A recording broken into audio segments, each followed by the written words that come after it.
AITA for withdrawing my sister's wedding fund because of her fiancé. A throwaway.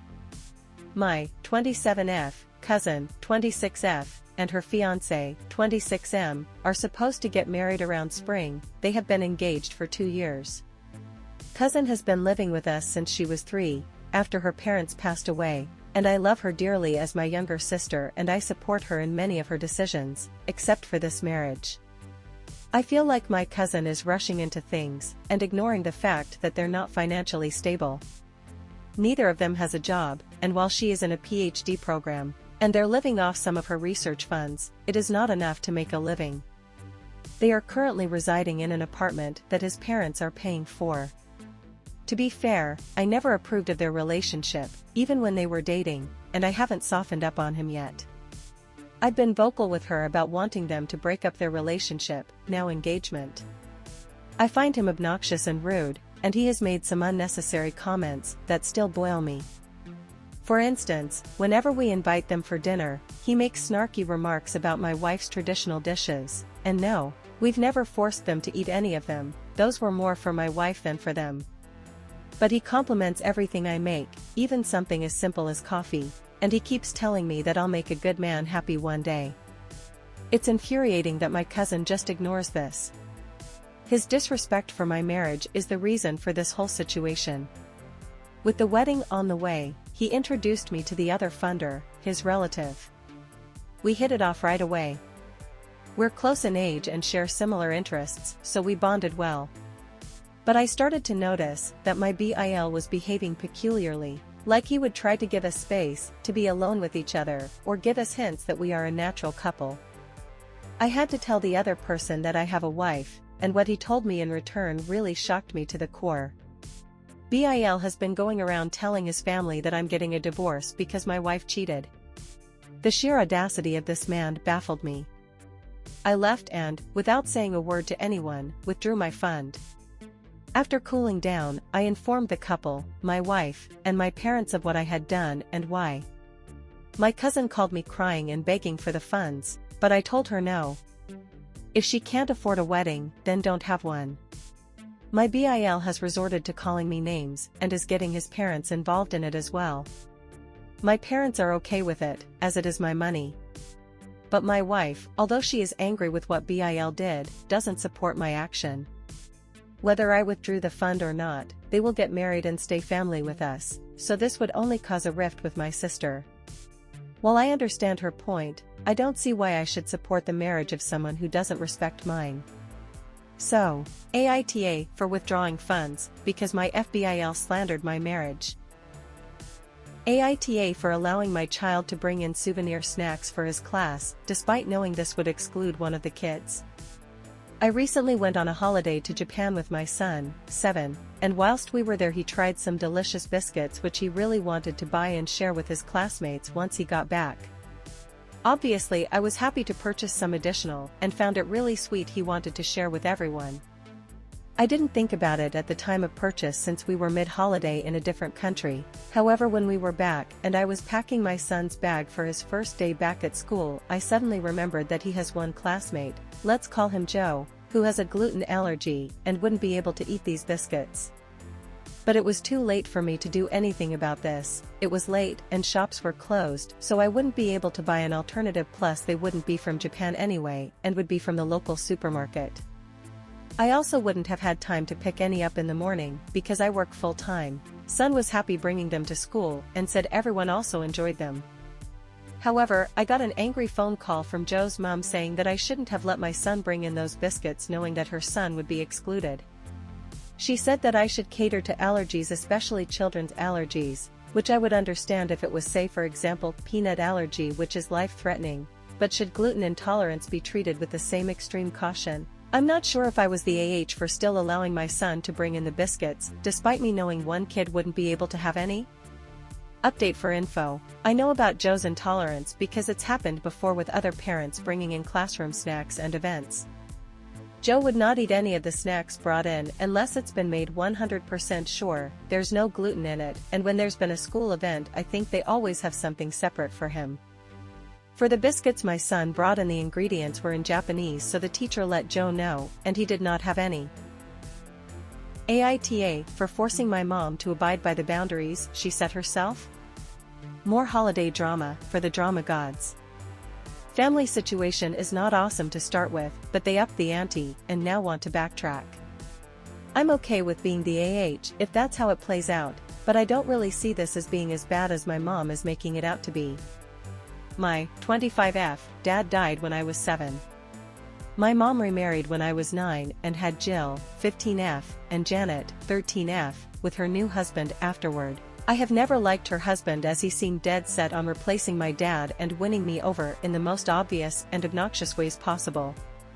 I tolerated him as much as I could stand, but I have always refused to allow him to be called my dad or to act as if he is in any way, and when I moved out I told him not to contact me unless something was wrong with mom. I don't feel anything towards Jill and Janet and avoid them. I don't see them as siblings even if they are by blood. This upset my mom and her husband and I guess the kids, but there's nothing they can do about it. I can't feel what I don't feel and I won't fake it. Since I left home, I usually spend the holidays with my dad's parents, visit my mom without the others, and go to the reunion on her side where there are enough people that I don't have to deal with the others.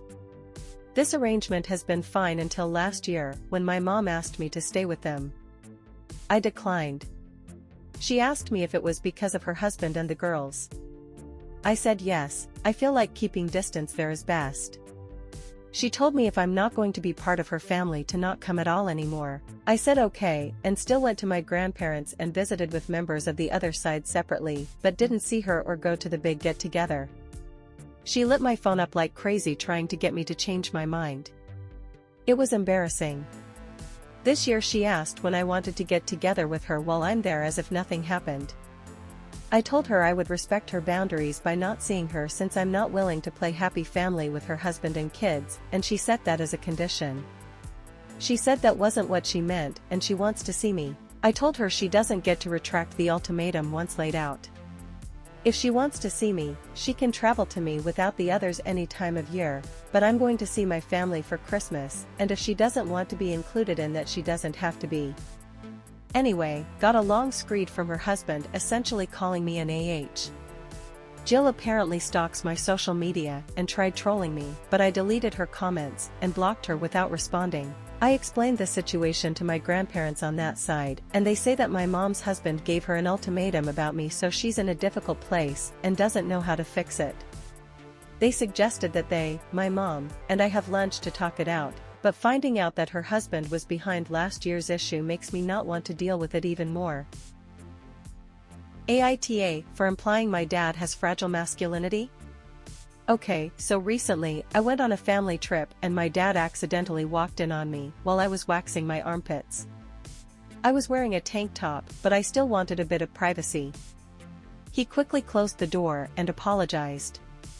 About 15 minutes after I came out of the restroom, he randomly asked how I managed to remove the hair with only one strip.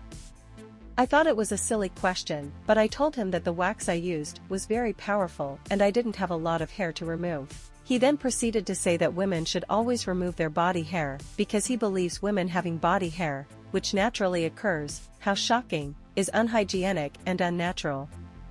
That was the stupidest comment I ever heard. He made me feel so gross and ashamed for it at first, but body hair is natural and it's okay to have it. I replied saying that it's okay to have preferences, but it's rude to say body hair is unnatural and unhygienic when everyone has it. I also said that real men don't shame women for a little bit of body hair, or any amount for that matter. He took this personal and really thought I was saying he wasn't a real man and how I was shaming him for having a preference. Preferences are fine. Calling people gross, unhygienic, and unnatural for having body hair is not okay. Now he's upset at me and said he couldn't believe I would question his masculinity. I did not. How does he expect to say something so ridiculous and not get called out for it? I understand that what I said in response might have offended him, so I apologized for upsetting him. However, I didn't apologize for what I said prior because I'm tired of men, especially my own dad, telling women what they should or shouldn't do with their own body. It really hurt my feelings. AITA for not wanting anyone else invited to dinner. My partner and I had made plans to go to a nice restaurant in town. I'd booked us the table and we were really looking forward to it. My GF then messages me and asks if she can invite her mum. I say no since it's just meant to be us going out. She doesn't let it go and invites her mum anyway and just tells me it'll still be a good night. She then mentioned that she was paying for her mum's meal. I asked if she was paying for my meal as well and she said no because it would cost too much. I just pointed out that in the 2 years we've been together I don't actually think she's bought me a meal once when we've been out yet, despite me doing it for her quite a few times, and she's offering to buy her mum's food on a night she wasn't even invited on. My GF accused me of making her feel bad, but I just pointed out it seems like she doesn't actually values how I feel about the situation and has spent the night completely disregarding my opinion on a night I had planned for us. She just said I was starting arguments over nothing. AITA for not wanting her mum at the meal? AITA for refusing to pay for wedding costs my ex-boyfriend incurred for his planned wedding. I, 27F, have been in a relationship with my boyfriend, now ex-boyfriend, 27M, for 5.5 years. We're originally from X country but moved to Y about 3 years ago. Despite my boyfriend having a bit of a nasty temper, he treated me well overall. We met in college, and during a challenging time, I supported him financially and tutored him for free. After college, I helped him land a great job. When I got a job in Y country 3 years ago, I assisted him in finding a job there and even covered his flight tickets. I've even met his parents a few times, and they seemed like nice people. Fast forward to 6 months ago, a random girl, 27F, contacted me on Facebook, introducing herself as my boyfriend's girlfriend. She's in X country, planning an online surprise birthday party for him. Apparently, he told her I was his close friend, so she wanted to invite me too. Here's where the part that I might be the AH begins. I continued the conversation with her like everything was alright, so that I would gather as much info from her as possible. She and my boyfriend had been dating for 8 years, 5.5 years overlapping with my relationship, and they had set the date for their wedding in 6 months. I felt blindsided, livid, and was utterly depressed, so I confronted my boyfriend about this, and he didn't even bother to hide the truth. He said he had no choice but to be loyal to her because she's the one he met first, and everything was planned for the wedding. I asked him what would become of me, and why he did this to me, but all he said was that these things happen, he would continue his relationship with me even after his marriage, and that I should suck it up since he was apparently doing this as a favor to me. So I spent the next few days pretending like everything was okay. We didn't meet in person, so it was easier to just pretend. Meanwhile, I documented picture/screenshot chats of everything we did during our 5.5-year relationship and made them into a folder. Then, I contacted his other girlfriend and sent her all the proof. She initially thought I was lying, but after going through the evidence contacted me again to apologize. She also provided proof of their relationship. To our disgust, we discovered he had given us the exact same things for birthdays, anniversaries, etc., with identical pickup lines, identical messages on some days. Prior to moving to Y country, there has even been days when he had spent the morning with her and the afternoon with me, and vice versa. Anyway, she broke up the wedding and my now ex-boyfriend is demanding that reimburse him for all of the money he had spent on the wedding planning, approximately $6,000, because I ruined both his wedding and life. I have refused to pay him and also cut off all contact with him, but he reaches out using new numbers, sends messages demanding compensation. AITA for not giving my sister back custody of her daughter. My name is Tia, 32, and my sister Layla, 30, were in and out of foster care growing up. Layla got pregnant at 17 and went to prison at 18 for robbery with her boyfriend. Because I was 19, I was legally allowed to take custody of my niece, Ash. The whole time my sister was in prison, I would visit her and let my niece go as well, so she could try to build a connection with her mom. But as the years went by, Ash started calling me mom and called my sister Lai. Because I was the one that was there day-to-day taking care of her. Fast forward to 2020, and Layla gets out of prison early due to good behavior and the state trying to reduce the prison population due to COVID-19. Layla is 27 at this time and Ash is 10. By now I have gone to school, gotten a stable job, bought a house and feel I am doing well for myself and Ash. So of course Layla is paroled to come live with me. At first everything is good. We all start getting acquainted and used to each other. Lai is trying to figure out life as an adult in the free world, and of course I am trying to help her as well. After about a year, Lai has really started influencing Ash in a negative way. Prior to her coming home, Ash was a straight A student. Very well-mannered. In school dance and cheer.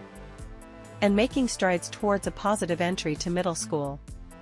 Now my sweetie is rude, flunking most of her classes. Cursing and talking back to me. And Lai just laughs it off. I feel like I'm raising two teenagers at that point. Lai stayed gone a lot.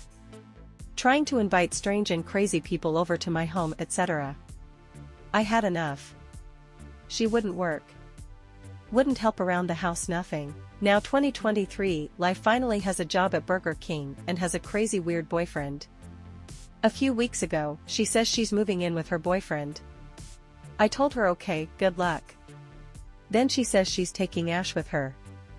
Oh hell no. I'm her parent. I will gladly allow visitation. But you are not taking this child out of my home to go couch surfing with you and your stupid boyfriend. Mind you, Lai is still on parole until 2026. Ash walked in on us arguing and says she wants to go with her mom. I explained to her that I have custody and that she cannot go with her. She cried and stomped out the room. My sister then yells at me and says I'm a horrible person for splitting up her and her child. First of all, I have given up my entire young adult years to raise this child. I gave up a world travel fellowship, a relationship, etc. just to be here for this child so she would never have to go through what my sister and I did in the foster care system. I am all for letting them visit each other. But I'm not letting her leave. Ash is now 13 and feels she's as entitled to make her own decisions. But I know how her mom is. It'll be a disappointment going to live with her. I've given her such a stable life and my sister has ruined most it in less than 3 years. Ida?